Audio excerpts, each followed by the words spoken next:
ئێمە هەمیشە وتومانە و ئەشیڵینەوە کە ئەمانەوەی پێشوەی لەگەڵ هیچ لایەنێکی تر ڕێککەوین لەگەڵ بەغدایە ڕێککەوین ئێمە بەشێکین لە عێراق و پێخۆمان بە بەشێکی گرنگی عێراق نەناسین بۆیە پەیوەندیەکانمان لەگەڵ عێراقا باشن پەیوەندیەکانمان لەگەڵ بەغدایە باشن بەڵام بەرپرسانی عێراق ئەمڕۆ بەشێکی زۆریان بە شەڕی دژی داعش سەرقاڵن بە تایبەت بە دەستپێکردن و بەردەوامبوونی ئۆپەراسیۆنی مووسڵ بۆیە ئەمە ڕەنگ بێ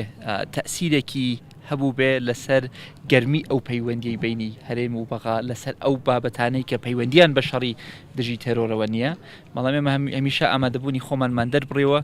بۆ سەردانمان بۆ بەغدا و بۆ پێشوازیکردنی شاند لە عێراقەوە بێ پەیوەندیەکانمان بەهێزتریشکەین لەگەڵ عێراقە چە سیاسەتی ئابووری بێ چە کێشەکانی هەرێمی کوردستان بێ وەکو کەرتی پەروەردە و پرۆسی پەروەردە من گەشتبینم لەوەی کە ئێمە بتوانین لە پاڵ ئەم پەیوەندیە بەهێزەی کە هەیە لە ڕووی سەربازیەوە لەگەڵ عێراقە